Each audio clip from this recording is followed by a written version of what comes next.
saya akan membacakan kurikulum dari host dan narasumber. Yang pertama adalah Ibu Ronawati Wongso. Beliau adalah CEO dari Rantai Breakthrough Consulting, konsultan bisnis dengan spesialisasi mengoptimalkan laba, memulihkan kesehatan keuangan, perusahaan dengan pengalaman 30 tahun di bisnis dan 20 tahun sebagai direktur keuangan di berbagai perusahaan besar di beberapa industri. Ibu Rona telah membantu perusahaan meningkatkan keuntungan sebesar 3.000% selama beberapa tahun dan turnaround perusahaan sebesar 400 miliar rupiah dalam setahun. Bu Rona juga menulis buku Company Makeover for Massive Profit yang baru saja terbit. Dan Bu Rona sendiri mendapatkan pendidikan dari MBA State University of Texas, Austin, dan PSBA dari Universitas Southern California, Los Angeles. Dan saat ini Bu Rona merupakan pemegang CFA Charter Holder. Silakan Bu Rona. Bisa. Oh ya, oke. Berikutnya yang kedua adalah narasumber kita yang luar biasa, yang kemarin Jumat tanggal 5 Februari dilantik sebagai Kepala Kantor Wilayah Direktorat Jenderal Pajak Jatim 1 oleh Bu Sri Mulyani. Beliau adalah Profesor Dr. Poltak Maruli John Liberty Utagaul, MACC. Beliau adalah kelahiran dari Jakarta tahun 1965. Kemudian saat ini kalau nggak salah tadi pindah ya Pak ya, mulai Februari setelah Imlek baru ke Surabaya. Ini masih alamat Jakarta. Oke, dan beliau pengalamannya cukup banyak, yaitu dari tahun 2009 sampai 2011 sebagai Head of Tax Office Foreign Direct. Kemudian tahun 2010 sampai 2011 sebagai Advisor for Tax Services, kemudian Advisor for Tax Law Enforcement 2011 sampai 2012, dan yang terakhir adalah sebagai Direktorat Kepala Perpajakan Internasional. Kemudian pendidikan beliau adalah dari S1-nya dari Universitas Brawijaya tahun 1988. Kemudian di Universitas Macquarie tahun 94 dengan Master of Economic in Accountancy. Kemudian juga melanjutkan lagi di Universitas Macquarie tahun 1995 Master of Economic Research. Dan terakhir PhD, gitu Pak ya, di Universitas Padjadjaran Bandung tahun 2004. Kemudian juga sebagai profesor in taxation di Perbanas tahun 2008 sampai sekarang, dan juga sebagai Chairman of Board Advisor Association University Tax Center in Indonesia, APTEXI. Kemudian sebagai Chairman Tax Accountant Kompartemen Akuntansi Pajak di IAI. Demikian ini kurikulum kedua orang yang luar biasa pada kali ini. Sebelum Bu Rona melanjutkan untuk memandu sebagai host, perkenankan saya menyampaikan mengenai kalau ada pertanyaan, karena ini waktunya sangat terbatas, silakan menulis di kolom chat langsung pada inti pertanyaan, mengingat keterbatasan waktu dan lingkup pertanyaan, dengan menyebutkan nama dan profesi Bapak Ibu. Mohon juga kalau saya lihat di sini masih ada beberapa nama yang pakai nama samaran, mohon diganti. Ada beberapa tadi menggunakan nama handphone gitu, bisa diganti langsung. Gitu ya. Jadi semakin banyak Bapak Ibu bertanya akan semakin baik. Kita eksplorasi beliau dengan berbagai macam pertanyaan. Kemudian juga nanti kami akan mengelompokkan pertanyaan Bapak Ibu, sekiranya yang sama akan saya kumpulkan. Nanti kami akan bacakan, dan sekiranya juga yang tidak bisa dibacakan nanti akan kami rangkum, kemudian nanti akan di-share ke dalam grup WhatsApp. Gitu ya. Oke, waktu saya serahkan kepada Bu Rona, silakan Bu. Ya, terima kasih banyak Pak Dhani atas perkenalannya dan juga pembukaannya. Pertama-tama, terima kasih atas kesempatannya untuk kita bisa melakukan bincang-bincang hari ini dengan Profesor John. Pak Profesor, silakan mungkin di spotlight. sebagai tamu kita pada hari ini untuk membicarakan Omnibus Law on Job Creation Cluster Perpajakan dan manfaatnya bagi dunia usaha. Welcome, Pak John. Ya, terima kasih Bu. Selamat sore bagi kita semua. Ya, oke, kita langsung aja ya mulai supaya supaya kita tidak menghabiskan banyak waktu dan kita bisa cover yang lebih banyak ya. Silakan Bu. Ini pertama, mungkin kita nggak pakai share screen dulu ya, karena ini bincang ya. Iya. Mungkin spotlight aja 2. Mungkin spotlight saya dan Pak John. Ya, oke, sambil ini, oke Pak John, ini kan untuk yang omnibus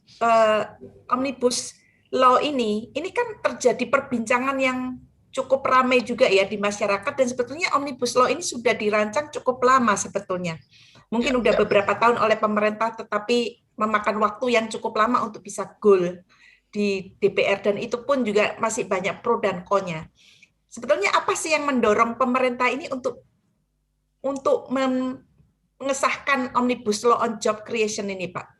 Ya, terima kasih Bu Rona atas pertanyaannya. Jadi memang tentu adalah terbelakang kenapa Omnibus Law on Job Creation ini perlu di-launching. Ini dilihat dari kebutuhan ya. Kan kita tahu di sekitar bulan Maret dampak dari krisis kesehatan itu benar-benar disruptif ya, menyeluruh ya, tidak aja kepada keselamatan kesehatan manusia, tapi kepada seluruh aspek kehidupan termasuk ekonomi, dan ini terjadi secara global dan tentu juga berdampak terhadap Indonesia.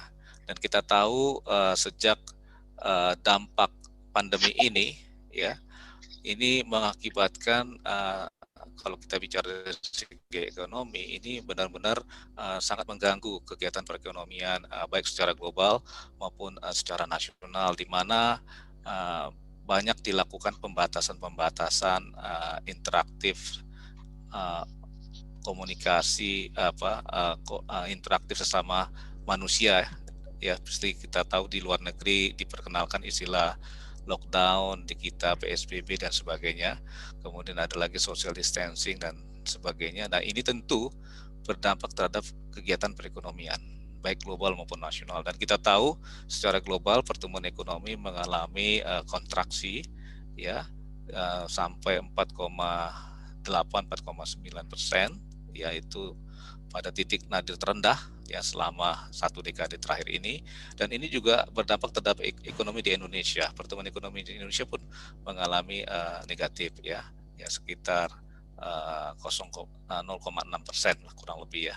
Ya, jadi ini membuat pemerintah di banyak negara termasuk Indonesia harus melakukan sesuatu ya agar dampak disruptif ini tidak melebar dan lama.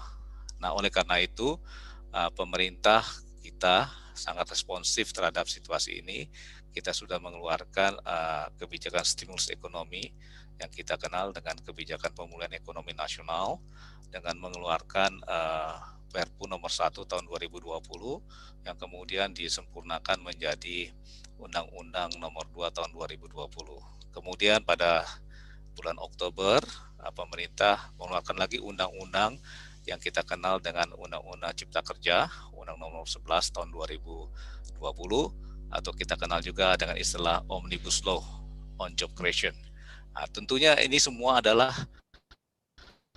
untuk memperkuat ya ketahanan ekonomi dalam situasi yang benar-benar tertekan akibat krisis kesehatan yang diakibatkan oleh COVID-19.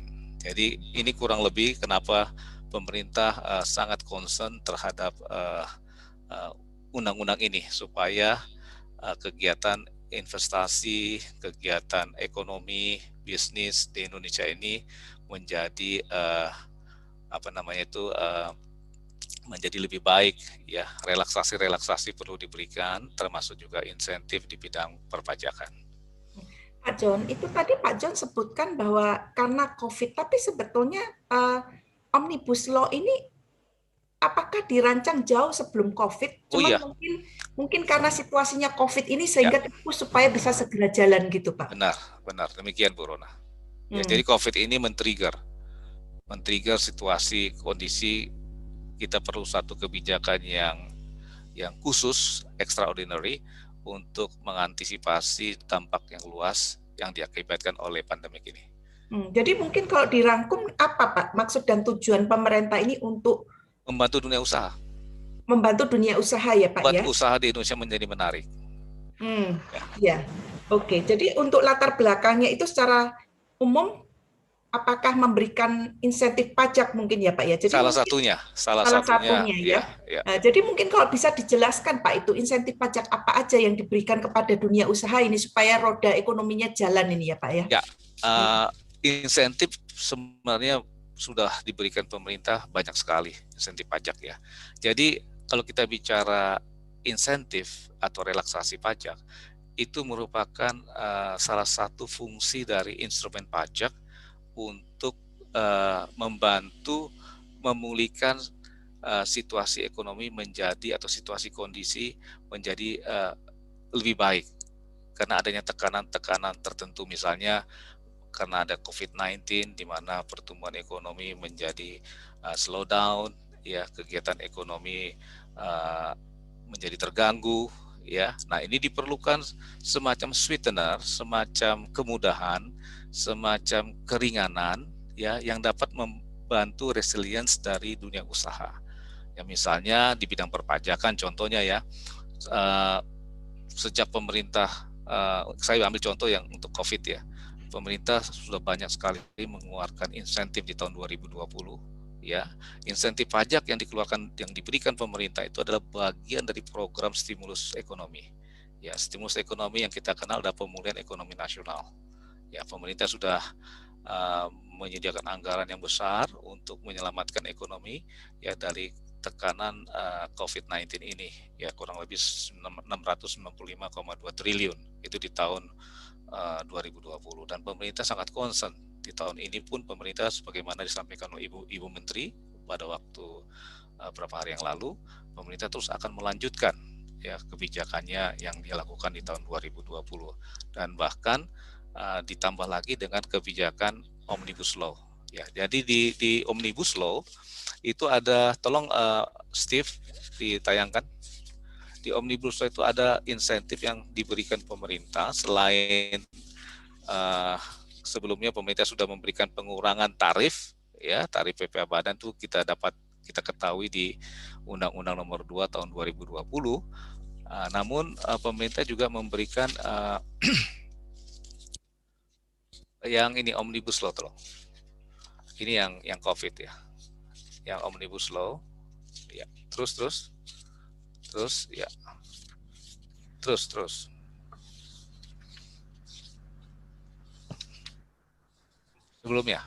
Sebelumnya, tolong sebelumnya. Ya.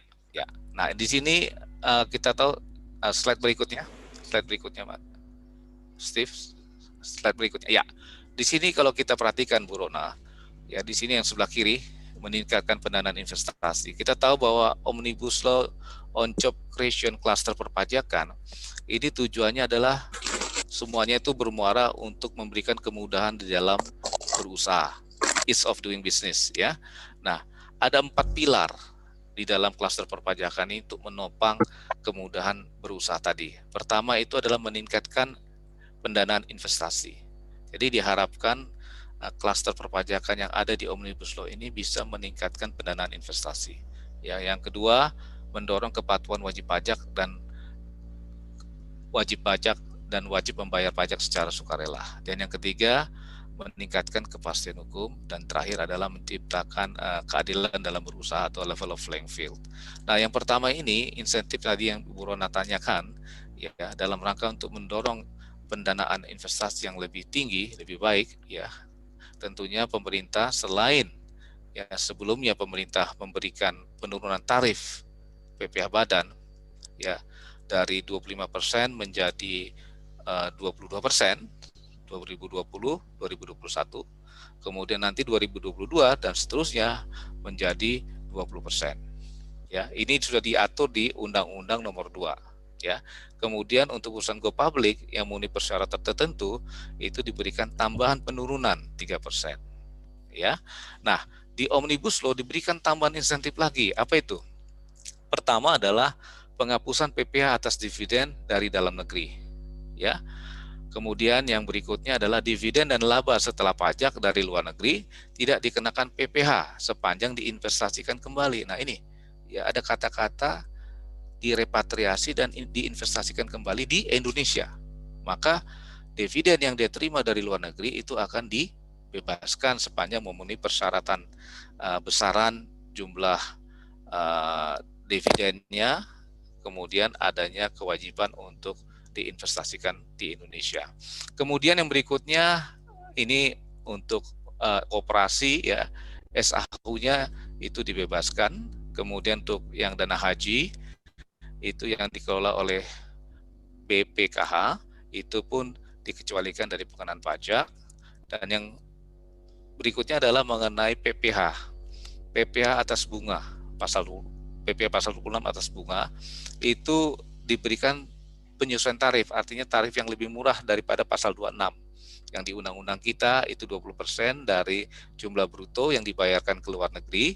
Nah, ini diberikan tarif yang lebih rendah dari 20%, misalnya 10-15%. Ya. Kemudian yang berikutnya adalah penyertaan modal dalam bentuk aset atau imbreng itu bukan penyerahan kena pajak. Jadi dikecualikan dari PPN. Ini adalah insentif yang saya maksud yang dapat dinikmati oleh dunia usaha ketika undang-undang ini dilahirkan ya pada tanggal 2 November ya tahun 2020 kemarin. John, yang ini kan kalau ya. untuk yang dividen dari luar negeri itu kan ada syarat bahwa itu harus diinvestasikan di Indonesia. Tetapi kalau untuk yang nomor 3 itu ya penghapusan PPh atas dividen dari dalam negeri, itu apakah ada syarat atau semuanya dibebaskan, Pak? Ya, jadi dividen jadi wajib pajak dalam negeri yang memperoleh dividen, ya baik itu orang pribadi maupun badan dari dalam negeri, maka atas dividen tersebut bukan objek pajak. Ya. Jadi tidak ada kewajiban bahwa itu harus diinvestasikan dalam negeri atau apa, pokoknya dihapus ya Pak ya. Tentunya ya? Tentunya dengan dibebaskan itu tentunya akan bisa digunakan untuk konsumsi dia, menambah konsumsi dia untuk menggerakkan perekonomian. Ya bisa digunakan untuk bayar karyawan, bisa digunakan untuk kebutuhan dia sehari-hari dan seterusnya. Kemudian jadi Pak, ini sangat membantu likuiditas dari dunia usaha. Iya, ini sangat membantu Pak. Sebetulnya dari semua poin ini menurut saya sangat-sangat membantu karena dengan penurunan PPh, dengan penghapusan dividen itu kan otomatis pasti lebih banyak dana yang bisa dipakai apakah untuk konsumsi atau untuk reinvestasi, ya kan? Kemudian untuk repatriasi lagi dividennya. Cuman untuk yang nomor 4 ini saya ada pertanyaan Pak. Itu kan harus diinvestasikan di Indonesia.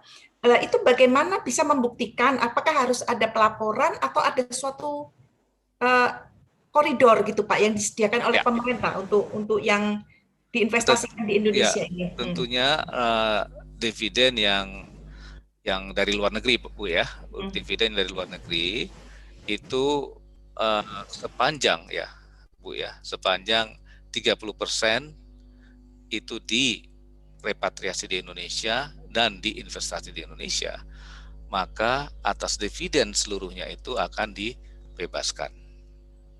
Tapi maksud saya pembuktiannya itu loh Pak, apakah pembuktiannya tentunya atau uangnya masuk aja? Ya, uangnya masuk tentunya kan itu kan pasti ada di bank account dia, oke? Nah, kemudian diinvestasikan kembali itu bisa dalam bentuk ikut penyertaan pada perusahaan lain, ya, misalnya misalnya direct investment atau portfolio investment itu kan akan kelihatan tuh di neraca dia, ya, atau dia beli aset untuk menggerakkan usahanya, ya, untuk ekspansi dia menambah asetnya, ya, atau dia membeli inventory, membesar dia punya inventory. Yang penting asetnya bertambah. Apakah itu di sisi neraca kan debit itu, apakah itu dalam posisi aktiva tetap atau investasi jangka panjang misalnya. Oke. Jadi sejauh itu dipakai di Indonesia apakah bisa dalam bentuk modal kerja maupun dalam bentuk penambahan aset atau mungkin investasi di perusahaan lain ya Pak John ya.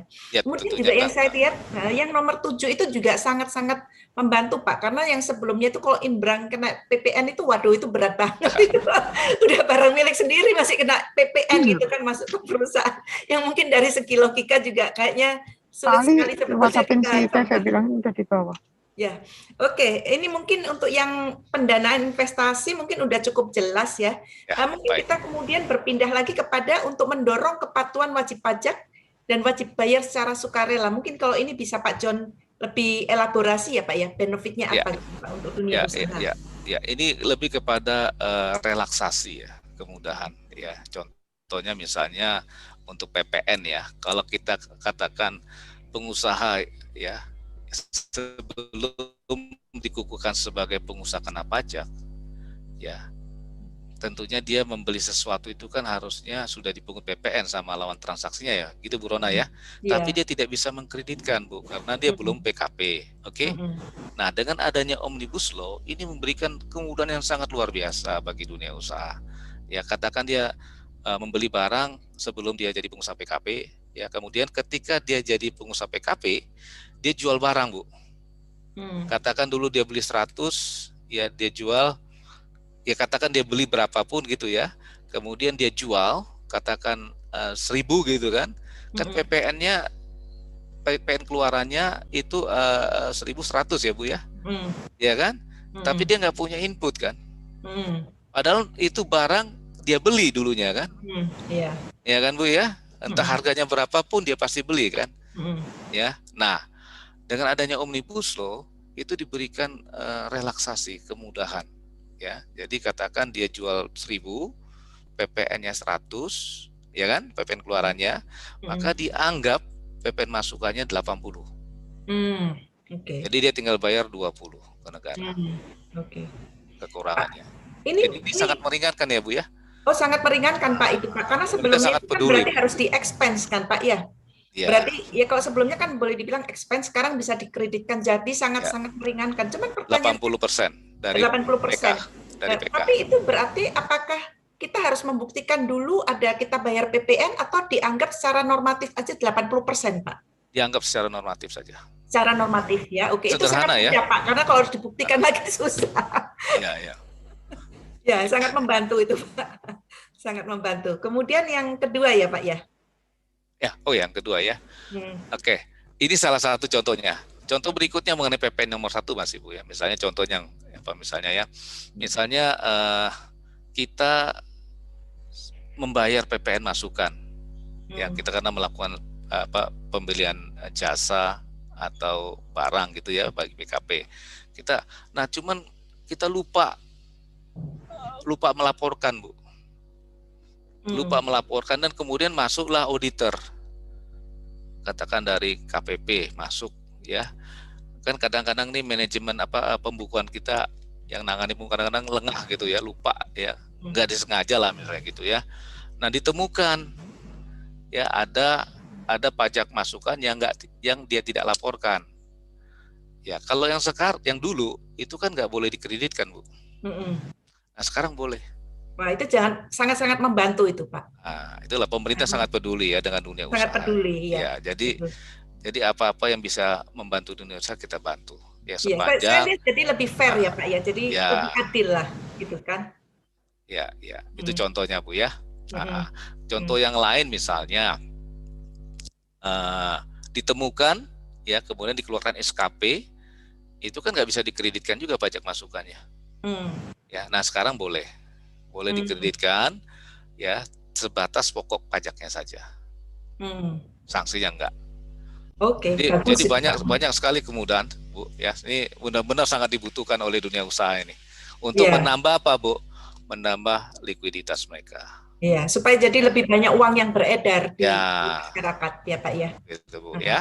Nah, Nah, kemudian pengaturan ulang, di sini sanksi administrasi, pemerintah memberikan kemudahan, lebih fair lah gitu, supaya dunia usaha benar-benar compliance-nya meningkat, karena pemerintah fair, ya. hmm. Contohnya misalnya sanksi bunga ya sanksi bunga, contoh aja Bu ya. Nah, kalau sanksi bunga Bu, masih ingat ke Bu Rona yang sekarang nih kan, uh, 24%, ya 2% per bulan itu. kekurangan pokok pajak, Hmm. ya kita ada kekurangan pokok pajak, ya dikali uh, bunga bunganya berapa persen tadi Bu Rona bilang? 2% per 2%. bulan, ya. Pasti tuh, Hmm. ya 2% per bulan. Ya, itu kan yang besarnya sanksi ya. Jadi itu kali ini kali jumlah bulan. Ibu berapa Hmm. bulan terlambatnya? Kalau terlambatnya 10 bulan ya kali 10. Hmm. Ya kan Bu ya? Nah, Ya. yang sekarang itu uh, dibuat sefair mungkin. Ya, bunga acuannya nanti akan ditetapkan oleh Menteri Keuangan, ya. Itu mendekati kondisi pasar seperti Bank Indonesia gitu loh. Ya, jadi bunganya mungkin di bawah 2%. Ya, dengan uplift factor. Uplift factor itu bervariasi tergantung dari tingkat kesalahan yang dilakukan oleh wajib pajak. Itu bisa aja 0% uplift factornya. Bisa aja 10% dan seterusnya. Tergantung nanti uh, tingkat kesalahannya, apa karena alpa atau karena dia sengaja atau bagaimana, itu ada nanti uplift factornya. Ya, Hmm. jadi nanti tingkat bunganya itu jadi jatuhnya lebih rendah dari 2%. Hmm. Pak John, cuman pada waktu saya lihat itu Pak ya, memang uplift faktornya kan saya lihat ada yang 0%, 5%, 10%, dan Ya, 15%. Ya kalau tergantung dari kita tingkat sekarang, kesalahannya. ya tergantung tingkat kesalahannya ya, karena kan kalau ini 0%, Kan fair dong. tetapi Fair kan? fair, Kalau yang sekarang, fair. yang dulu kan 2%, mau salahnya apa? 2% kan, Bu? Ya benar, itu fair Ya. menurut saya, fair. Cuman Uh, saya pikir Pak, ini kan sekarang terutama yang terakhir itu ya 15% ya Pak ya. Kita memang sekarang dalam rejim bunga yang cukup rendah. Jadi memang pemerintah pemikirannya kan sekarang masih di bawah 24% per tahun ya. Kalau yang tadi 2% per tahun kan kalikan 12 kan 24%. Tetapi kalau ini sekarang kita dengan ya. rejim bunga yang rendah, mungkin jatuh-jatuhnya masih 20% lah meskipun bracket yang dengan uplift yang paling tinggi ya.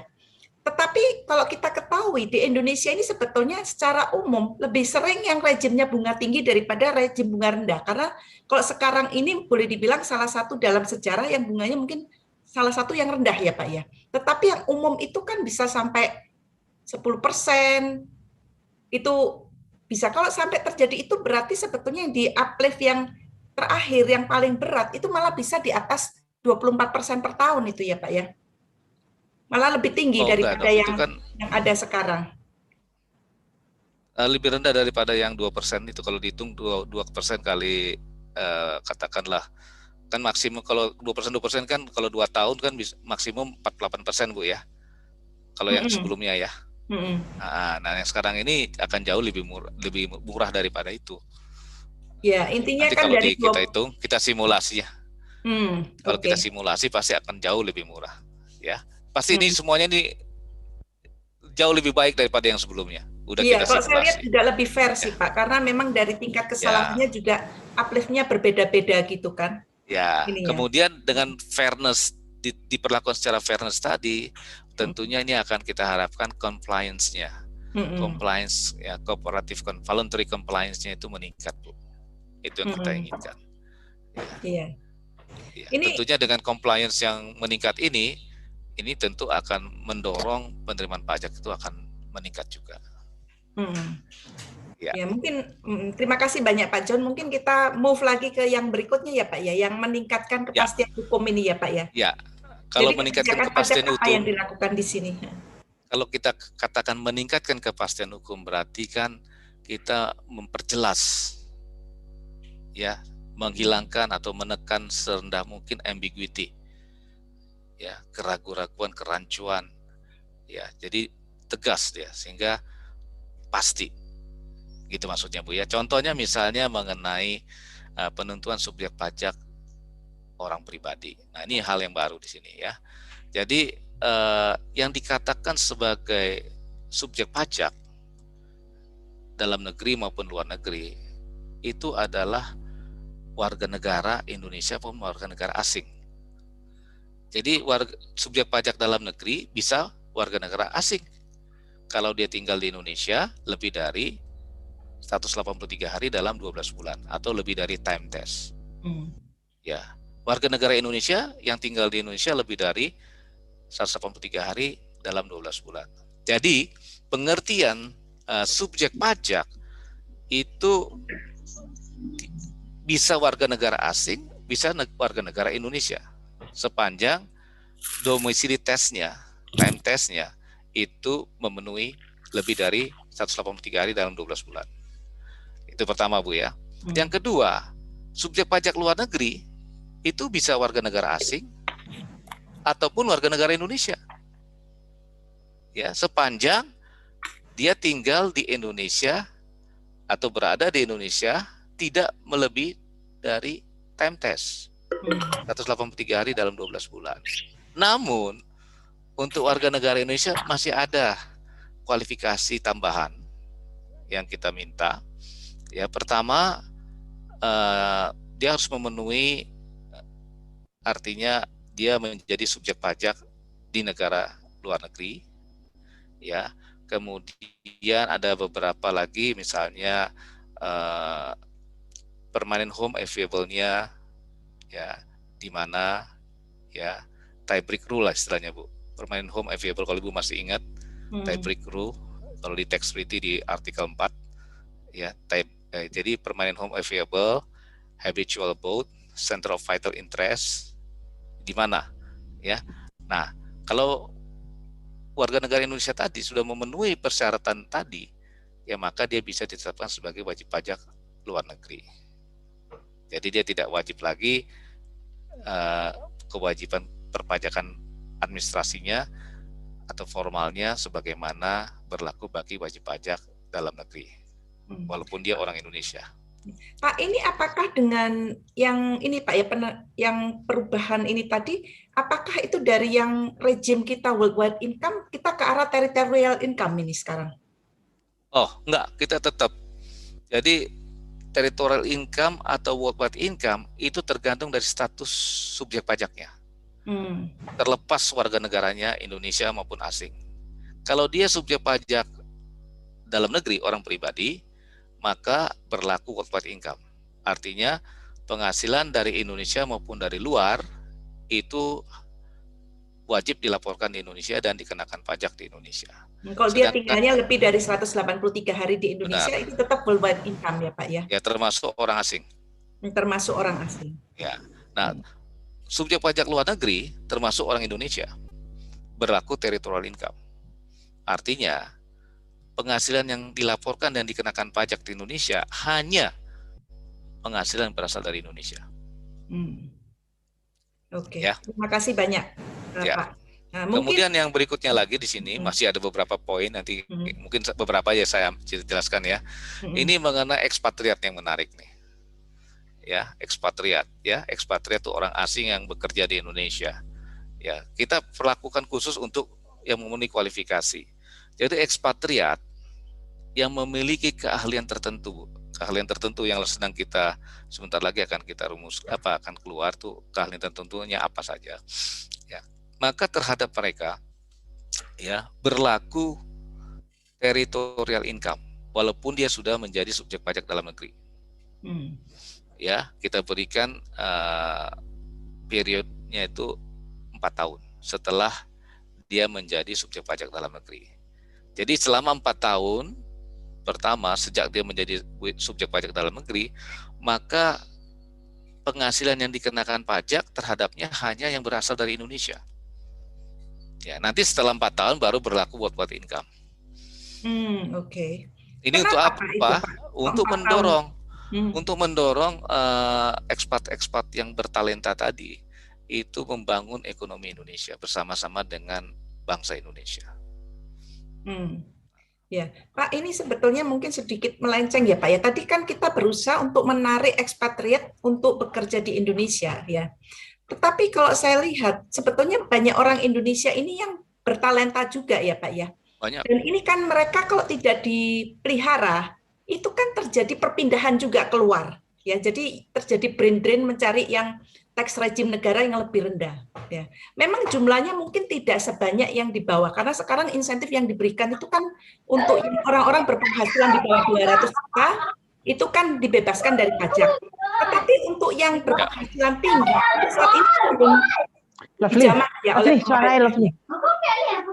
Meskipun jumlahnya sedikit dan mungkin, tetapi kan mereka ini motor penggerak juga ya Pak ya di Indonesia.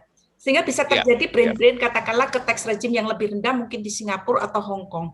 Nah, apakah ini ada hal yang dipikirkan oleh pemerintah atau ada langkah-langkah yang mungkin akan dilakukan pemerintah ke depannya, Pak?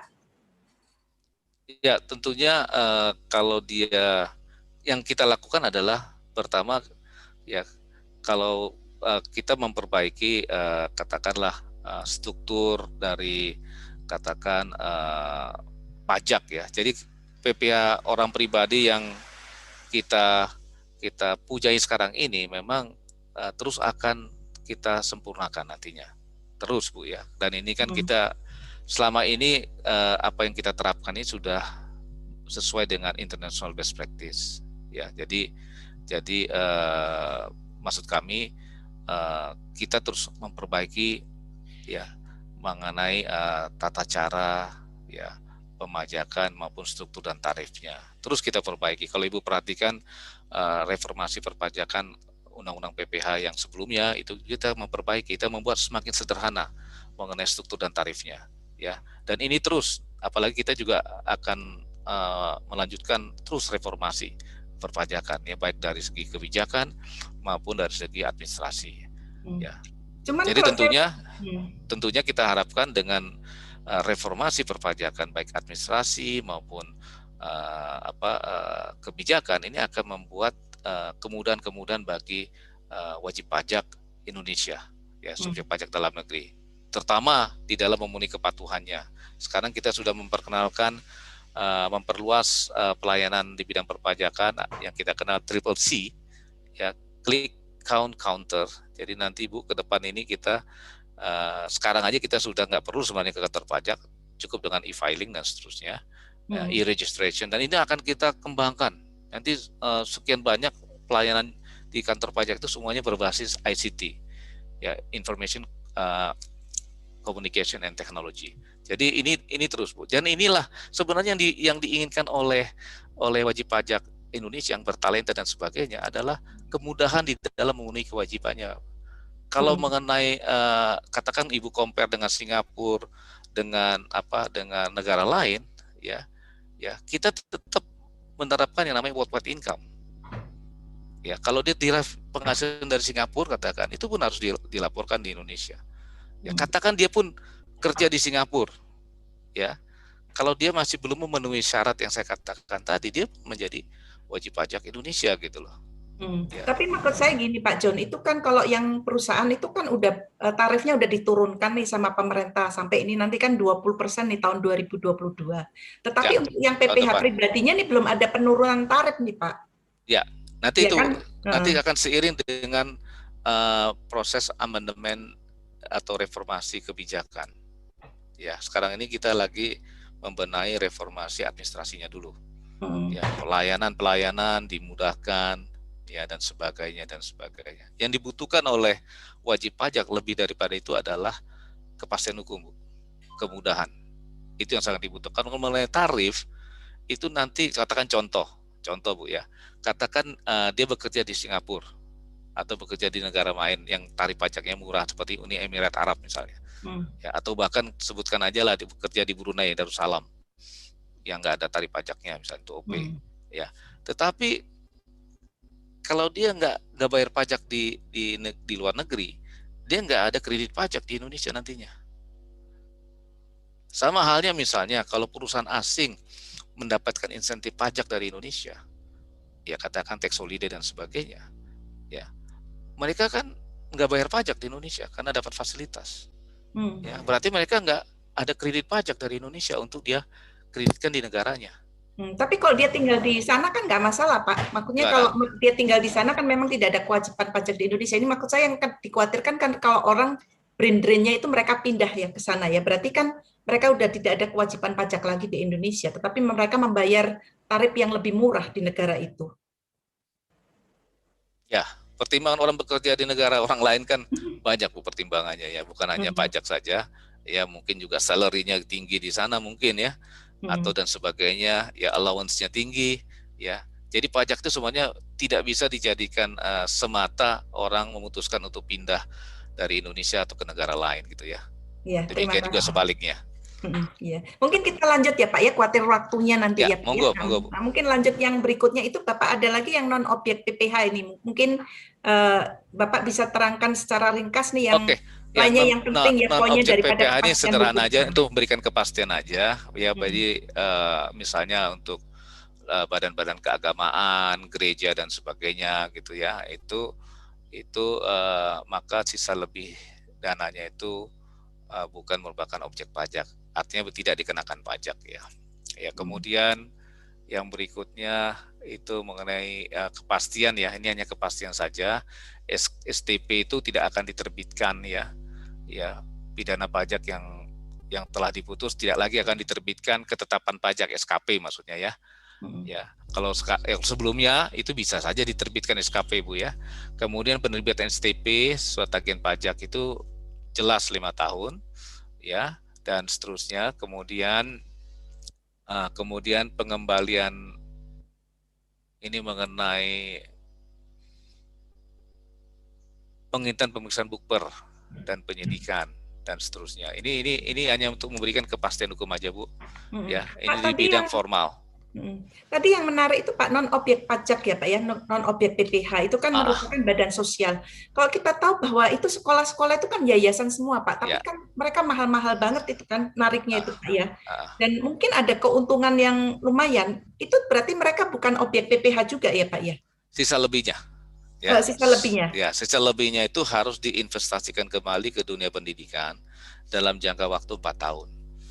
Ya, itu ada time frame-nya 4 tahun. Jadi kalau lebih dari 4 tahun, maka itu akan menjadi objek pajak. Oke, jadi ada kuncinya juga ya. Ya, jadi saya juga ingin cerita nih sih ya, banyak sekali perguruan tinggi ya, bukan hanya SMA, sekolah-sekolah, tapi perguruan tinggi saya lihat ya. Sebenarnya perguruan tinggi itu bukan sisa lebihnya itu bukan objek pajak. Tapi kenapa mereka jadi punya masalah pajak? Itu yang jadi pertanyaan Bu Rona ya. Itu karena mereka lalai atau lupa gitu ya. Nggak human error lah. Artinya mereka kan sebenarnya cukup melaporkan dalam SPT. Ya, sisa lebihnya itu harus dilaporkan. Ya, digunakan untuk apa? Ya, dan dalam jangka waktu 4 tahun, sisa lebih itu harus sudah habis digunakan. Kalau ada sisa dibawa ke tahun kelima, maka itu menjadi objek pajak. Yang terjadi adalah seperti di perguruan tinggi swasta yang saya tahu ya, mereka lupa, nggak melaporkan. Ya, ketika ada audit ditemukan, ya sisa lebihnya itu tidak dilaporkan. Satu, yang kedua tidak tahu bagaimana penggunaannya. Nah, sehingga akibatnya keluarlah SKP. Ya, yang seharusnya tidak perlu ada SKP karena tidak tertib administrasi pelaporan, sehingga menjadi ada SKP yang keluar gitu, surat ketetapan pajak yang keluar, menimbulkan hutang pajak bagi perguruan tinggi tersebut. Iya, oke, terima kasih banyak Pak John. Mungkin kita karena waktunya terbatas juga, mungkin kita bisa membahas sedikit ya mengenai menciptakan keadilan iklim berusaha di dalam negeri nih Pak. Ya, terima kasih ya. Kalau yang hijau ini, yang di atas ini sebenarnya sudah diterbitkan oleh pemerintah ketika pemerintah mengeluarkan Undang-Undang Nomor 2 Tahun 2020 ya. Ya, maksudnya ini untuk pemajakan transaksi elektronik. Yang kita tahu kan ya Bu Rona dan teman-teman sekalian bahwa di masa pandemik ini justru transaksi ekonomi digital ini berkembang. Ya, di banyak sektor mengalami sliding growth-nya, ya hanya beberapa sektor yang tetap eksis, misalnya sektor farmasi, ya, kemudian ekonomi digital atau telekomunikasi, kemudian transportasi dan sektor keuangan relatif masih sustainable, dia punya growth ya. masih berkelanjutan. Ya, tetapi sektor yang lain memang sangat terpukul, terutama para wisata dan sebagainya. Nah, saya mau bicara mengenai sektor telekomunikasi atau digital ekonomi. Ya, ini yang pesat. Justru di tengah-tengah adanya social distancing, ya, PSBB dan sebagainya, ini justru kita masih bisa berkomunikasi seperti ini lah, Bu. Ya, walaupun ada social distancing, tapi kita masih bisa melakukan webinar seperti ini. Bahkan lintas coverage-nya sangat luas, ya. Nah, industrinya sangat bertumbuh. Nah, kita oleh karena itu kita melihat yang dominan justru yang dari luar. Ya, saya nggak sebut namanya lah, dari luar banyak sekali. Bahkan Ibu dalam keadaan PSBB atau begini, ya kita kadang-kadang dihibur oleh musik-musik, ya. Bahkan kita bisa mutar film-film, ya, dan sebagainya dan seterusnya. Bahkan kita menggunakan Zoom dan sebagainya dan seterusnya, ya. Nah, Webex dan seterusnya. Dan ini kan perusahaan-perusahaan asing semua. Dan mereka menderive penghasilan dari penyerahan jasa atau digital produk di Indonesia, ya. Nah, sementara pelaku usaha lokal bayar pajak. Ya, mereka pun harusnya bayar pajak juga dong. Ya, jadi ada level of playing field. Makanya pemerintah mengeluarkan peraturan Menteri Keuangan nomor 48 tahun 2020 yang mana ya pelaku usaha luar negeri yang melakukan PMSE, ya, perdagangan melalui sistem elektronik, yaitu ditunjuk sebagai pemungut PPN atau VAT collector. Ya. Jadi dengan demikian mereka pun harus memungut PPN dan bayar PPN store ke negara. Nah, jadi demikian ada level of playing field, ada keadilan, fairness di antara pelaku usaha PMSC lokal maupun asing di Indonesia. Jadi ini latar belakang kenapa ini diatur oleh Kementerian Keuangan Direktorat Jenderal Pajak. Kemudian yang berikutnya mengenai pencantuman NIK, ya. Jadi kalau mereka yang melakukan pembelian, ya, baik barang maupun jasa kena pajak, ya, maka di dalam faktur pajak itu harus diperlakukan sama, baik yang punya NPWP maupun yang tidak. Kalau yang tidak, maka NIK-nya, nomor identitas kependudukannya lah yang dimasukkan di dalam faktur pajak itu. Jadi ada equal treatment. Ya, jadi mungkin demikian Ibu Rona yang bisa saya jelaskan dari slide yang ada di screen ini. Terima kasih. Pak, saya ada pertanyaan itu Pak, yang tadi mengenai pemajakan transaksi elektronik yang dari luar negeri kan PPN dikenakan. Memang menurut saya harusnya leveling field, ya. Tetapi pertanyaan saya, apakah mereka juga dikenakan PPh, Pak? Oh ya, jadi mengenai PPh, Bu, ini kan kita bicara transaksi lintas negara. Ya, dan kebetulan saya ketika sampai sekarang sih masih Direktur Pajak Internasional, ya. Jadi memang tugas kami adalah mengawal, ya, mewakili kepentingan Indonesia dalam forum internasional, ya, dalam pembahasan mengenai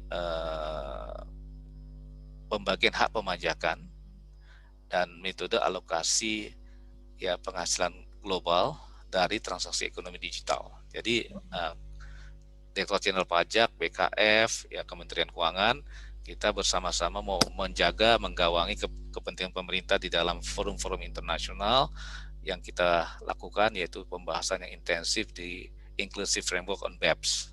Ya, kira-kira 2-3 minggu yang lalu kita rapat, ya, di Paris, tapi melalui Zoom meeting, ya. Jadi singkatnya, ya, perlu saya sampaikan bahwa 139 negara jurisdiksi duduk bersama-sama sedang membahas, ya, dan merumuskan, ya, konsep multilateral convention yang menjadi landasan bagi semua negara di dalam memajaki transaksi ekonomi digital. Dan kita harapkan, ya, konsensus globalnya, insya Allah ya mudah-mudahan Tuhan berkati itu akan tercapai pertengahan tahun ini. Sekali lagi itu mudah-mudahan ya, di tahun 2021 di era presidensi Italia G20. Jadi sekali lagi saya mau tekankan di sini adalah kita untuk sementara ini fokus ya bagaimana supaya konsensus global ini bisa tercapai di pertengahan tahun ini, sehingga masyarakat dunia akan mendapatkan satu acuan ya, pedoman bagaimana menentukan nexus dan juga bagaimana menentukan metode alokasi penghasilan dari ekonomi digital. Ini yang kita kenal dengan Pillar 1, ya, Unified Approach. Ya, sedangkan di Pillar 2 ini lebih kepada metode atau ketentuan, ya, pencegahan penghindaran pajak, ya, melalui yang di-trigger oleh transaksi ekonomi digital. Di sini ada 4 ketentuan, ya, income inclusion rule, ya, kemudian subject to tax rule, switch over rule, dan yang terakhir adalah under tax pay rule. Jadi ada 4 ketentuan yang sedang kita godok, kita bahas di forum internasional. Ini akan menjadi model atau acuan tuntunan bagi negara di dunia di dalam mengcounter, menghalangi, memerangi praktek penghindaran pajak, aggressive tax planning yang di-trigger oleh makin marak berkembangnya transaksi ekonomi digital. Terima kasih banyak Pak John. Terima kasih atas pemaparannya. Ini saya ingin summarize ya Pak ya. Jadi apa sih, karena kita dari temanya itu adalah dunia manfaat bagi dunia usaha. Jadi dari pemaparan Pak John ini yang saya lihat ya, satu dari segi PPH. PPH itu kan memang dari aturan yang sebelumnya, sebelum Omnibus pun udah ada penurunan. Dan ini nanti akan menjadi 20% mulai tahun 2022. Dan untuk dunia usaha itu sangat di-encourage untuk go public karena akan diberikan insentif 3% ya. Dengan tarif pajak yang lebih rendah, otomatis itu more money in the pocket dari pada pelaku usaha yang bisa digunakan untuk investasi ataupun konsumsi ya. Kemudian yang kedua ya, ini untuk yang dividen itu kan sekarang sudah dibebaskan apakah itu untuk pribadi maupun untuk perusahaan. Sebelumnya itu kan bebas dividen hanya untuk perusahaan yang mempunyai holding 25% ke atas. Sehingga dengan adanya dividen ini, tadinya uang-uang yang ngendon di suatu perusahaan, dividen itu tidak dibagikan. Diharapkan dengan adanya pembebasan dividen ini, uang yang banyak di perusahaan itu bisa dibagikan sehingga mengalir, terjadi multiplier effect.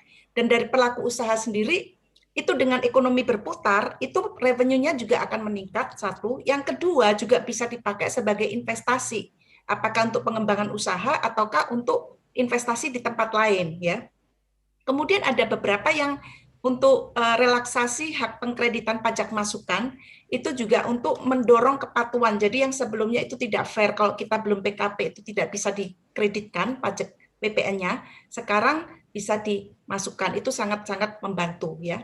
Kemudian juga untuk meningkatkan kepastian hukum, ini sekarang lebih jelasnya lagi untuk definisinya subjek pajak, karena yang sebelumnya tidak jelas antara subjek pajaknya itu warga negara Indonesia, warga negara asing, sekarang lebih dipertegas ya, sehingga untuk orang yang tinggal 183 hari di Indonesia, apakah dia warga negara asing atau warga negara Indonesia, dia merupakan subjek pajak Indonesia.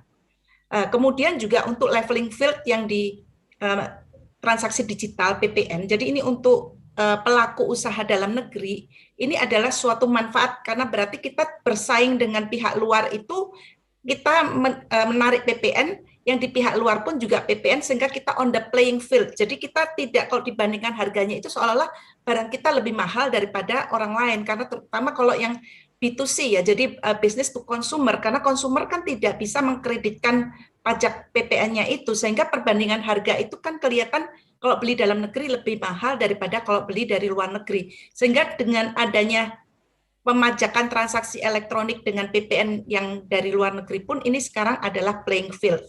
Jadi dengan beberapa manfaat yang bisa diambil untuk dunia usaha ini, kita harapkan ini betul-betul mendorong ekonomi Indonesia sehingga investasi dan konsumsi itu meningkat dan ekonomi berputar, terutama dalam situasi yang COVID seperti sekarang. Ya, itu sementara yang summary saya. Mungkin kalau Pak John mau menambahkan. Ya, terima kasih Bu. Jadi apa yang Ibu sampaikan sudah saya kira sudah merangkum apa yang kita diskusikan dalam beberapa saat sebelumnya. Ya, terima kasih banyak Pak John. Ini mungkin sebelum kita berpindah kepada tanya jawab ya, dan itu pasti bakal sangat menarik. Ini saya pengen encourage teman-teman untuk subscribe ya dan like YouTube channelnya dari Ikatan Alumni Sin Louis 1 ya, karena dari sana nanti semua update-update apakah kita acara-acara webinar ini semuanya ada di YouTube channel. Kemudian yang kedua, ini kita semua tahu bahwa acara ini adalah free untuk kita semua ya. Tetapi kita terbuka sekali untuk donasi karena dari SMA Sin Louis 1 ini juga membutuhkan biaya operasional untuk kita bisa terus memberikan yang terbaik untuk kemajuan kita bersama. Jumlahnya terserah sukarela dan ini bisa di-scan itu QR code-nya atau bisa juga dengan dicatat untuk nomor rekening bank BCA-nya itu ada di virtual background saya dan virtual background kita yang di pembicara dan MC-nya. Jadi silakan kalau ingin dan untuk menyumbang donasi secara sukarela. Oke, berikutnya kita akan membuka tanya jawab. Mungkin dari Pak Dhani bisa memberikan pertanyaan-pertanyaan yang sudah dirangkum mungkin dari chat box-nya itu, Pak. Baik, terima kasih Bu Rona. Dari beberapa pertanyaan chat yang masuk, kalau saya rangkum yang pertama berkaitan dengan KUP Pak John, yaitu mengenai Undang-Undang Cipta Kerja di pasal 185, ini ditanyakan oleh Ibu Seni, mengenai update dan aturan pelaksanaan Pak. Yang katanya 3 bulan sejak diundangkan itu ada peraturan yang memang disampaikan, tetapi sampai saat ini kok belum ada peraturan pelaksanaan itu, karena sekarang sudah masuk di bulan Februari tanggal 6 gitu ya. Itu yang pertama Pak John. Apakah mau satu-satu atau sekalian Pak John? Boleh sekalian Pak. Oh sekalian ya, oke. Ya, yang kedua tetap mengenai KUP Pak John, yaitu mengenai di dalam KUP pasal 25, Undang-Undang KUP pasal 25 dan 27, ini ditanyakan oleh Pak Doni Budiono mengenai sanksi denda atas keberatan 50% dan sanksi denda atas banding 100%. Kenapa di dalam Undang-Undang Cipta Kerja tidak diubah atau direvisi sehingga akan menjadi memberatkan buat wajib pajak Pak John? Karena ini peraturannya sanksi ini cukup berat sekali. Kemudian pertanyaan ketiga tentang KUP juga mengenai tadi penghasilan Pak John. Ketika diinvestasikan lagi di wilayah Indonesia dalam waktu tertentu, itu bagaimana pelaksanaannya Pak John? Detailnya bagaimana? Kemudian mengenai daluarsa STP Pak John, ditanyakan oleh Pak Erwandi Hendarta, 5 tahun. Apakah itu masih tetap digunakan atau gimana? Itu aja dulu Pak John, itu tentang KUP. Ya. Silakan Pak. Ya, terima kasih Pak Dhani dan terima kasih kepada semua teman-teman yang hadir dalam acara ini. Ya, mengenai implementing regulation-nya sebenarnya tinggal menunggu aja, sabar ya. Dan walaupun katakan implementing regulation-nya belum keluar, tapi Omnibus Law ini sudah dapat berlaku efektif ya, itu 2 November tahun 2020. Jadi sebenarnya ini sudah bisa berlaku efektif gitu ya, tanpa kalaupun katakan walaupun dia diterbitkan tanggal 5 Oktober ya tahun 2020, namun ini sudah bisa dimanfaatkan sejak November tahun 2020 ya. Jadi ini satu informasi. Sedangkan mengenai implementing regulation-nya, PP maupun PMK-nya, mohon bersabar, mungkin dalam waktu dekat ini sudah akan diterbitkan ya. Kemudian yang berikutnya pertanyaan sanksi denda Pak John. Ya, mengenai sanksi denda untuk keberatan maupun banding memang ini tidak diatur di sini ya. Ya, tidak diatur di sini. Jadi waktu kita berproses ini kan ada tahapannya sampai ke DPR dan sebagainya. Memang ini tidak diatur di sini. Memang tidak semua yang diatur di sini, cuma kita pilih-pilih mana yang kira-kira yang sangat dibutuhkan oleh dunia usaha pada waktu itu ya. Namun kan demikian kita kan masih terus berlanjut ya, reformasi ini terus berlanjut ya. Tidak hanya berhenti sampai di situ saja. Bagaimana dunia usaha ini nanti bisa terus ya bisa recover dalam situasi pasca COVID ini ya. Jadi emang ini tidak diatur ya Pak Doni ya, tidak diatur ini Pak. Kemudian penghasilan yang diinvestasikan kembali ya. Jadi tadi saya sudah jelaskan ya. Jadi ini kan masalah dividen misalnya ya. Dividen yang dari luar negeri ya, itu yang dibebaskan itu kalau katakan dividen tersebut ya 30% dari laba setelah pajak ya. Itu diberikan dalam bentuk dividen minimal ya. Kemudian diinvestasikan ke Indonesia. Inilah yang mendapat fasilitas pembebasan ya PPH ya atau objek pajak. Nah, bagaimana kata-katanya diinvestasikan? Tentunya itu kan akan nampak Bapak dan Ibu sekalian di mana di neraca dia ya. Nah, tentunya pertama waktu dividen itu masuk itu kan dalam bentuk cash. Katakanlah cash dividen. Bisa saja kita terima dividen itu dalam bentuk apa saja. Tapi kan ini direpatriasi. Supaya bisa direpatriasi ke Indonesia kan harus dalam bentuk cash kan. Katakan dulu dividennya mungkin dia terima ya dalam bentuk apa begitu kan, dia harus convert ke cash supaya dia bisa bawa ke Indonesia. Misalnya begitu contoh ya. Nah, tentunya tadi saya katakan itu akan nampak di neraca dia. Kalau itu misalnya dia gunakan tadi seperti untuk pengembangan usahanya dan sebagainya. Nah, ini nanti aturan mainnya akan keluar ya, bagaimana bentuk apanya, tapi paling tidak kalau bisa saya rekonstruksikan demikianlah kurang lebihnya. Itu akan nampak dan itu akan kita laporkan dalam SPT kita kan. Ya, waktu kita ingat nggak waktu kita TA tax amnesty dulu ya kan. Nah, di situ kan ada kewajiban kita untuk melaporkan ya tersendiri kalau TA ya, kita ada laporkan dan di SPT kita ada, tapi juga kita diminta untuk melaporkan dalam waktu 3 tahun kalau nggak salah waktu itu ya. Nah, jadi hal yang sama saya kurang tahu kalau yang nanti kita tunggu aja aturan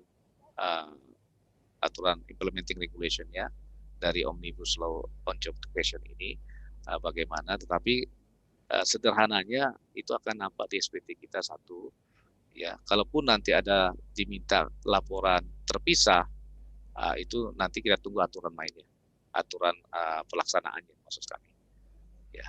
Kemudian yang berikutnya mengenai STP ini pengaturannya di Omnibus Law jelas 5 tahun. Setelah 5 tahun kita tidak bisa mengeluarkan STP gitu kurang lebih lah. Ya kadaluarsanya, artinya STP itu untuk tahun pajak yang masih dalam kurun 5 tahun ya bisa keluar STP. Tapi kalau dia misalnya lebih dari 5 tahun setelah keluarsa maka kita nggak bisa menerbitkan STP ya.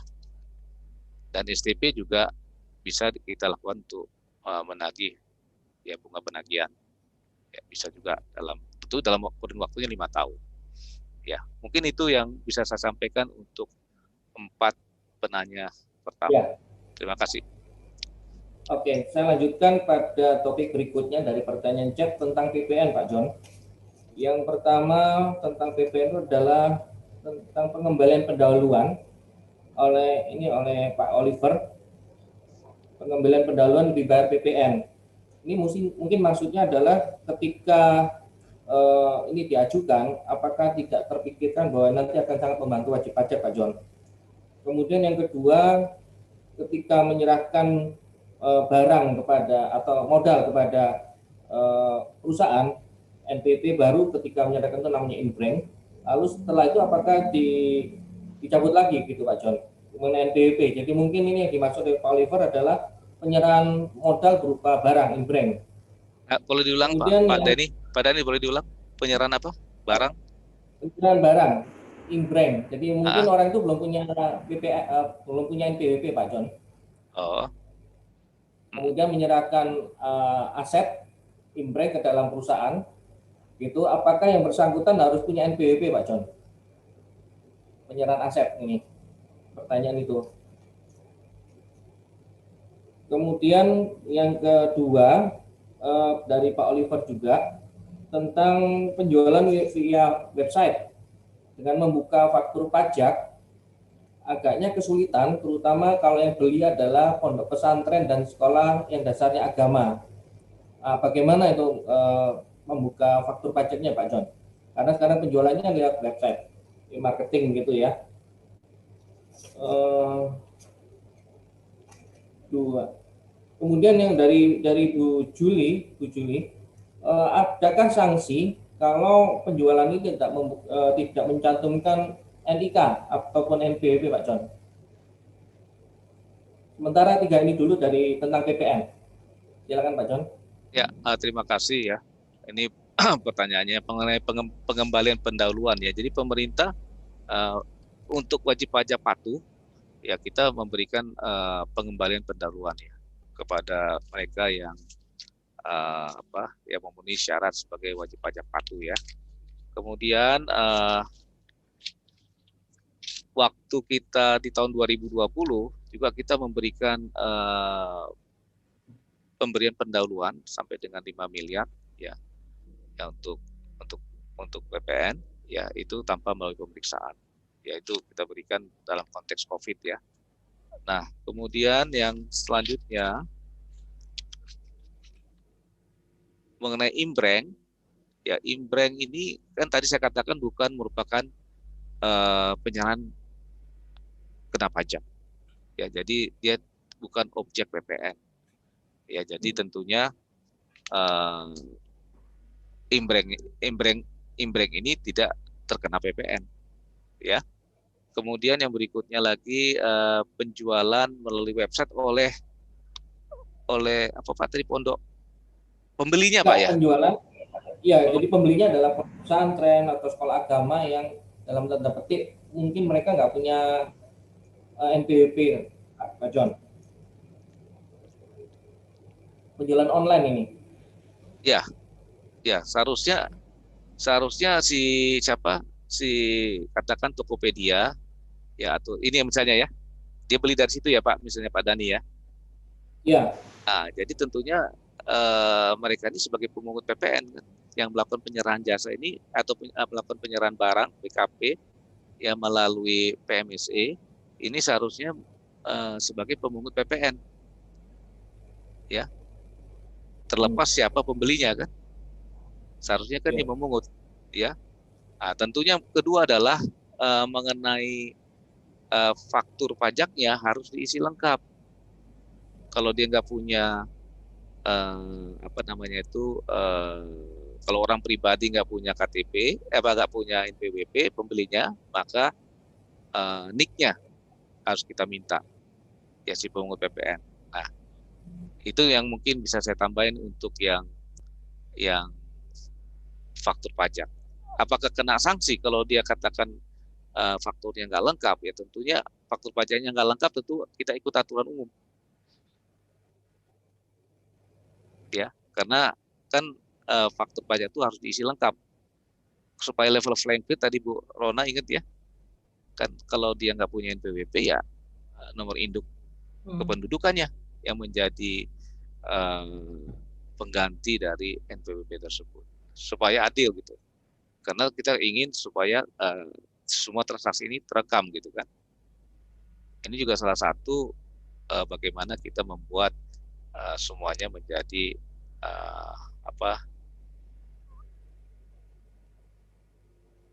upper ekonomi.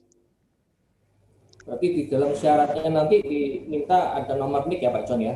Ya, nomor NIK. Satu kali begitu ya Pak John? Ya, tapi kita tunggulah aturan mainnya ya, implementing regulation-nya, petunjuk pelaksanaannya. Termasuk juga pemotongan PPh 23 Pak John, kalau pembayaran melalui kartu kredit. Ya, ya Pak. Itu juga agak kesulitan ya. Jadi ini mengenai topik PPh Pak John. Tadi kalau PPh sekarang ke PPh. Ya, monggo Jadi Pak. penjualan online ya, tapi pembayaran melalui kartu kredit. Bagaimana PPh 23-nya Pak John?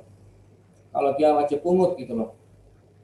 Kalau dia wajib pungut kan, ya wajib potong.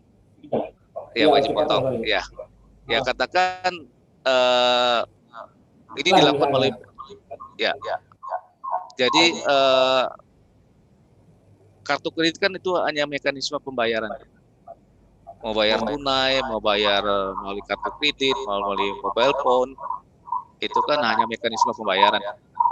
Sedangkan sebagai wajib potong, ya tentunya adalah kita bicara PMS sih Pak ya, ada penyelenggara PMS itu sendiri.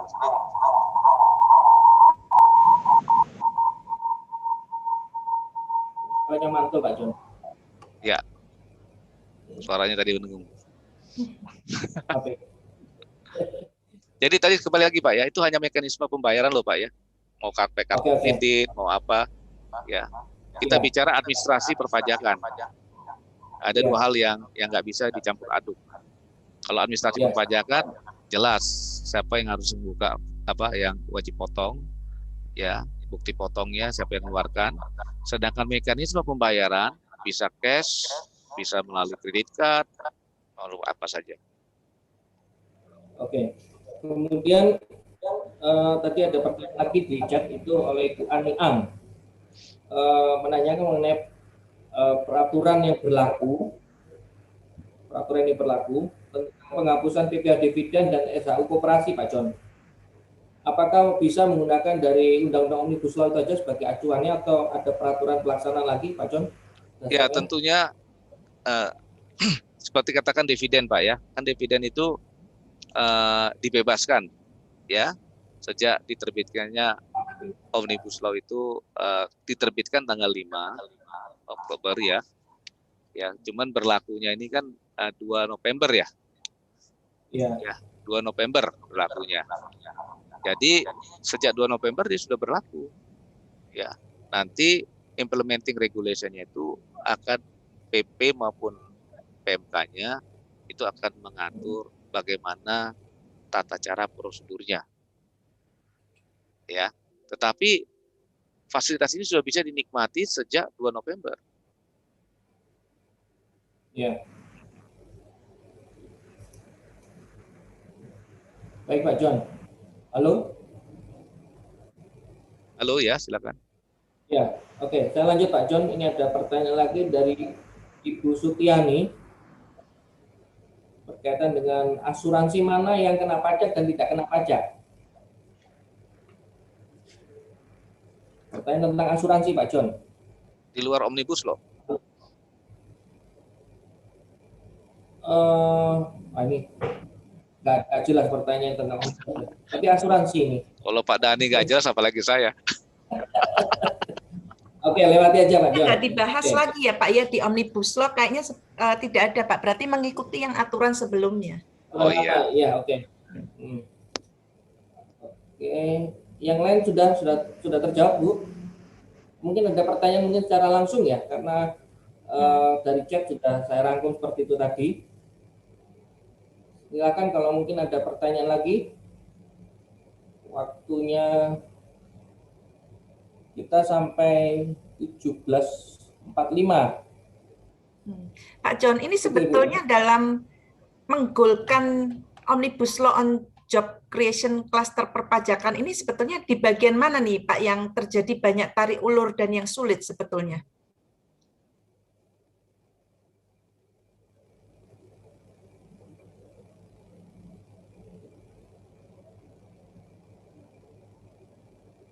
Pak John kok hilang?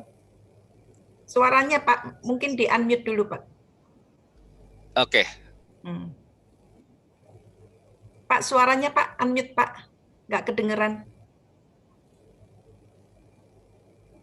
Suaranya hilang. Ya, Ya, kedengaran Bu ya. Udah oke. Ya, terima kasih Bu Rona. Jadi kalau kita bicara mengenai Omnibus Law on Job Creation, memang klaster-klaster bukan hanya pajak ya, hampir semua klaster itu memang sangat dibutuhkan oleh dunia usaha. Ya, jadi tentunya ini adalah diskusi panjang antara pemerintah dengan stakeholder.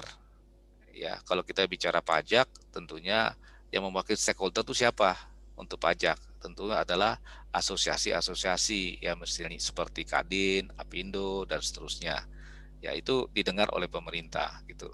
Nah, tentunya kita diskusi apa sih sebenarnya mereka butuhkan, apa kebutuhannya dan seterusnya gitu ya Bu ya.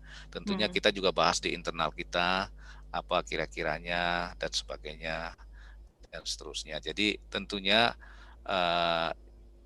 di dalam memberikan katakanlah hal-hal yang diatur yang menjadi kebutuhan oleh dunia usaha ini memang pemerintah sangat memperhatikan ya, sangat memperhatikan sehingga kebijakan yang diberikan itu benar-benar tepat sasaran dan memang dibutuhkan gitu. Itu jadi itu yang dilakukan oleh pemerintah. Ini saya lihat dari Omnibus Law ini sebetulnya saya senang sekali Pak. Jadi sepertinya playing field-nya itu sekarang antara pemerintah dan pengusaha itu sebagai partner. Ya, jadi betul-betul partner bagaimana kita bisa maju bersama gitu Pak ya. Karena kalau yang sebelum-sebelumnya kan kita rada merasa seolah-olah tidak playing field-nya nggak sama gitu ya Pak ya. Jadi mungkin kalau Bapak ngerti yang saya maksud, tetapi sekarang ini betul-betul diperhatikan dan mungkin karena beda era juga, sekarang eranya Pak Jokowi yang lebih memperhatikan untuk kemajuan daripada tenaga kerja, karena untuk bisa menciptakan kerja itu otomatis kan pasti harus perusahaannya atau bisnisnya harus maju dulu gitu kan, sehingga bisa mengembangkan bisnisnya ini. Jadi pemikirannya itu dipikir dari ujungnya dulu dan itu menurut saya udah benar gitu. Jadi dari hulunya dulu gitu, bukan cuma di hilirnya aja. Rona, Ya, ada pertanyaan yang resen dari peserta, bisa Bu ya? bisa. Silakan Pak Doni.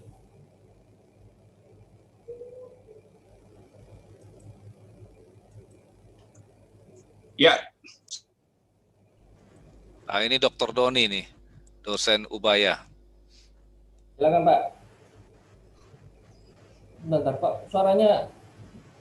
Halo, ya bisa dengar ya suaranya ya? Nah, silakan Pak. Ya, terima kasih Pak Dani atas waktunya. Selamat sore Prof. John. Kita ketemu lagi nih Prof. Tetap sehat Prof. Selamat sore Pak Doni. Ya, pertama-tama saya mengucapkan selamat datang di Surabaya nih Prof. Ya. Terima kasih. Jadi Kakanwil Jatim 1 ini. Semoga nanti bisa diadakan terus kegiatan-kegiatan seperti ini, terutama ini di alumni juga Sinlui, ini saya pikir suatu perdana yang sangat bagus sekali, ya mungkin belum banyak diikuti oleh alumni, tapi kebetulan kalau saya alumninya bukan dari Sinlui, tapi saya dari Waing, tapi saya ikut ini, mohon izin kepada Bu Rona. Nah, memang kalau kita bicara Omnibus Law,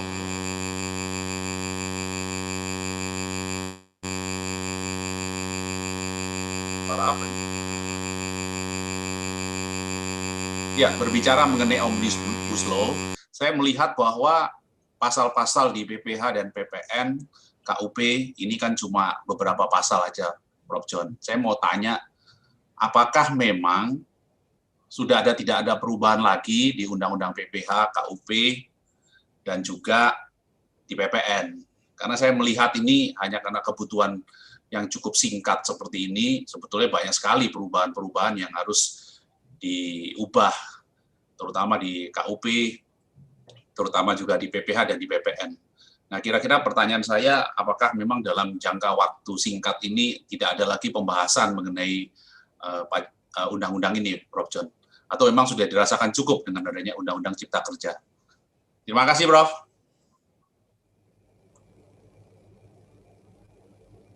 Silakan Pak. Terima kasih Pak Doni. Terima kasih Pak Doni atas pertanyaannya.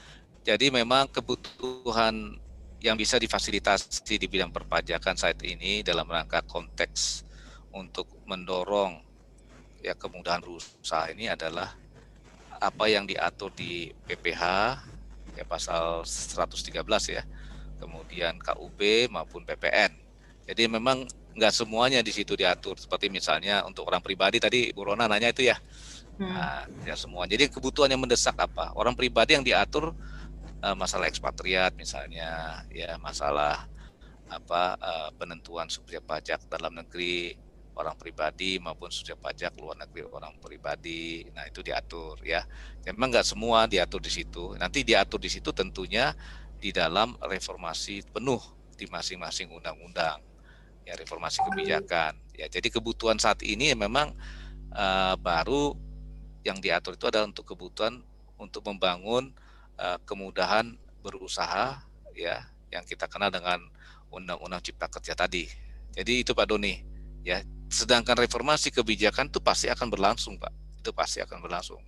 Kapan ya tentu kita akan tentukan waktu yang pas dan tepat. Ya terima kasih Pak Doni ya masukannya. Oke, terima kasih Pak.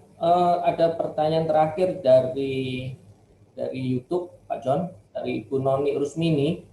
Apakah tarif PPh final PPh bruto ini masih tetap 0,5% di tahun 2021 Pak? Di chat. Ini maksudnya ini yang PP 23 tahun 2018 maksudnya untuk UMKM. Iya, apakah masih tetap berlaku? Ya sepanjang UMKM-nya itu PP-nya belum dirubah, ya tentunya berlaku ya, itu satu ya. Dan yang kedua tentunya mulai tahun 2020 ini ya sejak kemarin itu seharusnya untuk yang badan sudah ikut ketentuan umum. Jadi nanti akan menyampaikan SPT. Ya nanti akan menyampaikan SPT yang tidak final lagi ya di tahun 2020 dia seperti WP pada umumnya. Sedangkan yang orang pribadi kan itu 7 tahun. Ya kan? Kalau yang PT badan itu 4 tahun ya. 4 tahun, 7 tahun dan seterusnya. Jadi mulai tahun 2020 nanti bulan April ini ya mereka sudah menyampaikan SPT tahun 2020 dengan ketentuan normal, tidak lagi yang final 0,5%. Ya, sedangkan yang orang pribadi masih 0,5%. Ya, jadi tarifnya masih tetap 0,5%. Dari ya silakan Ibu. Tetapi setahu saya ada mulai dari tahun 2020 ada yang pembebasan itu ya Pak, ya. Jadi itu kemudian yang tahun ini diperpanjang lagi 6 bulan ya. Ya itu yang PPh pasal 4 ayat 2 yang 0,5% yang ditanggung pemerintah. On by government ya sepanjang dia masih menikmati. Ya kan di PP 23 tahun 2018 itu kan ada apa istilahnya durasinya. Iya. Ya, sepanjang dia masih menikmati PPh final 0,5% maka ditanggung pemerintah, Bu. Pak John, tetapi dengan situasi kayak begini sebetulnya yang untuk tadinya yang 3 tahun untuk badan itu apakah ada pertimbangan dari pajak untuk diperpanjang, Pak? Selama ketentuan ini belum dirubah masih tetap seperti itu, as it is. Ya Bu ya. Ya, makasih. Pak John. Ya Pak Radi. Ada pertanyaan lagi. Untuk PT kan tahun ini sudah berakhir Pak John. 3 tahun ya sejak diundangkan PP 23 ya. 1 Juli 2018. Berarti sebetulnya mulai 1 Juli berlaku PPh 25 ya untuk PT ya. Gimana Pak John? Untuk tahun 2020. Di tahun 2020 ini sudah berlaku normal ya. Nanti pelaporannya April 2021. Bukankah 3 tahun itu kan mulai diundangkan 1 Juli Pak John? Ya. Berlakunya PP 23 kan mulainya 1 Juli 2018. 3 tahun kan berakhir 30 Juni Pak John. Berarti 2018, 19, 20. Ya, hitungannya kalender Pak. Hitungannya kalender year itu Pak. Jadi meskipun kita mulainya katakanlah bulan apapun di tahun itu dihitungnya setahun. Oh, dihitung kalender ya? Dihitung kalender. Kalau yang waktu TA dulu kan tidak, dihitung sejak berapa realisasi pelaporannya itu Bu. Realisasinya itu. Oke, terima kasih. Mungkin ada pertanyaan lain dari teman-teman, kalau memang mau langsung raise hand aja. Gitu ya Bu ya, masih ada waktu. Kalau nggak ada, bisa disimpulkan Bu Rona. Ya, terima kasih banyak Pak John dan Pak Dani. Ini sangat memberikan pencerahan ya dengan adanya kita acara hari ini Omnibus Law on Job Creation, karena memang undang-undangnya sendiri masih baru. Jadi dari kita mungkin banyak juga yang masih awam atau kurang mengerti. Dengan acara hari ini kita mempelajari banyak hal. Satu, mengenai apa sih tujuannya, mengapa sih Omnibus Law on Job Creation Cluster perpajakan ini dibuat oleh pemerintah, dan apa sih manfaatnya bagi dunia usaha. Tadi seperti udah yang saya summarize-kan, jadi sebetulnya dari undang-undang ini itu dari pemerintah itu melihat pengusaha itu sebagai partner. Ya, karena sebetulnya kalau kita ngomong bahwa pengusaha ini adalah engine-nya ya, jadi seperti mesinnya pendorongnya gitu kan. Jadi untuk diberikan insentif kepada pengusaha sehingga dia bisa create job dan terjadi multiplier effect di dalam ekonomi ya. Jadi supaya insentif-insentif atau kemudahan atau yang diberikan oleh dalam Omnibus Law ini supaya bisa dimanfaatkan oleh dunia usaha. Seperti itu tadi yang dari PPh-nya sendiri menjadi lebih rendah. Kemudian dari segi dividennya tidak dikenakan pajak. Inbrand tidak dikenakan PPN. Kemudian dari PPN-nya sendiri sebelum PKP pun udah bisa dikreditkan. Tujuannya semuanya untuk bisa mendorong dunia usaha. Karena ini kan kalau kita lihat judulnya itu job creation. Jadi supaya bisa mendorong untuk terjadi job baru. Usaha kalau berkembang otomatis pasti membutuhkan tenaga kerja. Dan tenaga kerja dia membutuhkan konsumsi. Konsumsi dengan konsumsi terjadi multiplier effect sehingga ekonominya itu bisa bergerak ya.